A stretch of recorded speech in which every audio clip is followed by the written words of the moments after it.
देवों के देव महादेव अत्यंत भोले और करुणामय माने जाते हैं। इसी कारण उन्हें भोलेनाथ भी कहा जाता है। पौराणिक मान्यताओं के अनुसार भगवान शिव को प्रसन्न करने के लिए किसी विशेष या आडंबरपूर्ण पूजा की आवश्यकता नहीं होती। कहा जाता है कि वे मन की सच्ची भक्ति से ही शीघ्र प्रसन्न हो जाते हैं।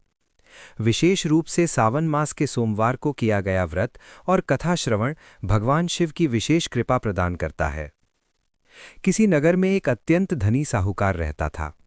उसके पास धन दौलत मान सम्मान और सुख सुविधाओं की कोई कमी नहीं थी। किंतु एक बात उसे भीतर ही भीतर कचोटती रहती थी। उसके कोई संतान नहीं थी। संतान सुख की कामना से वो प्रत्येक सोमवार व्रत रखता और पूरी श्रद्धा से शिव मंदिर जाकर भगवान शिव तथा माता पार्वती की पूजा करता। साहूकार के निष्कपट भक्ति देखकर एक दिन माता पार्वती अत्यंत प्रसन्न हुई। उन्होंने भगवान शिव से निवेदन किया, हे स्वामी, ये साहूकार सच्चे मन से आपकी आराधना करता है। कृपा कर इसे संतान सुख प्रदान कीजिए। भगवान शिव ने उत्तर दिया, हे पार्वती, प्रत्येक प्राणी को उसके कर्मों का फल भोगना पड़ता है। परंतु माता पार्वती के बार बार आग्रह करने पर भगवान शिव ने साहूकार को पुत्र प्राप्ति का वरदान दिया। साथ ही ये भी कहा, ये बालक केवल 12 वर्ष की आयु तक ही जीवित रहेगा। साहूकार ने ये सब सुन लिया था, फिर भी न हर्षित हुआ न दुखी। वो पूर्ववत शिव भक्ति करता रहा। समय आने पर साहूकार की पत्नी ने एक सुंदर पुत्र को जन्म दिया। जब बालक 11 वर्ष का हुआ तो उसे शिक्षा के लिए काशी भेजने का निश्चय हुआ। साहूकार ने उसके मामा को बुलाया और बहुत सा धन देकर कहा, इसे काशी विद्या अध्ययन हेतु ले जाओ। मार्ग में यज्ञ कराते जाना और ब्राह्मणों को दान दक्षिणा देते रहना। मामा भांजे यज्ञ और दान करते हुए काशी की ओर चल पड़े। मार्ग में एक नगर पड़ा जहां राजकुमारी का विवाह हो रहा था। जिस राजकुमार से विवाह तय था वह एक आंख से काना था। ये बात छिपाने के लिए राजकुमार के पिता ने छल किया। साहूकार के पुत्र को दूल्हे के वस्त्र पहनाकर राजकुमारी से विवाह करा दिया गया, ये सोचकर कि विवाह के बाद उसे धन देकर विदा कर दिया जाएगा। परंतु साहूकार का पुत्र ईमानदार और धर्मनिष्ठ था।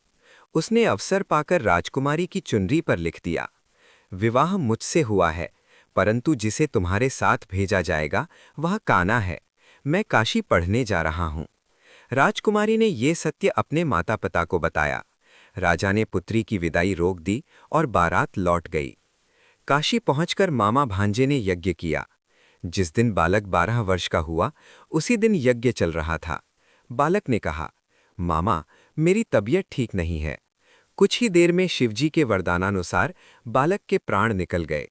मामा विलाप करने लगा। संयोगवश उसी समय भगवान शिव और माता पार्वती वहां से गुजर रहे थे। माता पार्वती बोली, स्वामी, इस बालक का दुख मुझसे देखा नहीं जा रहा, कृपा कर इसकी रक्षा कीजिए।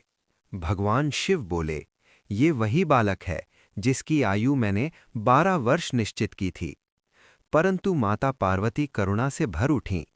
हे महादेव, यदि ये बालक नहीं जिया तो इसके माता पिता भी जीवित नहीं रहेंगे। माता के आग्रह पर भगवान शिव ने बालक को पुनः जीवन दान दिया। शिव कृपा से वो बालक जीवित हो उठा। विद्या पूर्ण कर बालक मामा के साथ अपने नगर लौटा। मार्ग में उसी नगर में रुके जहां उसका विवाह हुआ था। वहां पुनः यज्ञ हुआ। राजा ने उसे पहचान लिया, सम्मानपूर्वक महल ले गया और अपनी पुत्री को विधिपूर्वक विदा किया। इधर साहूकार और उसकी पत्नी व्रत उपवास करते हुए पुत्र की प्रतीक्षा कर रहे थे। पुत्र के सकुशल लौटने पर उनका आनंद सीमा से परे था। सोमवार व्रत का फल।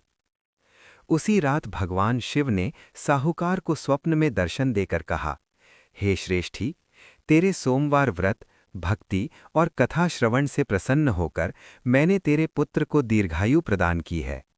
जो भी ये व्रत करेगा और कथा सुनेगा उसके सभी दुख दूर होंगे और मनोकामनाएं पूर्ण होंगी।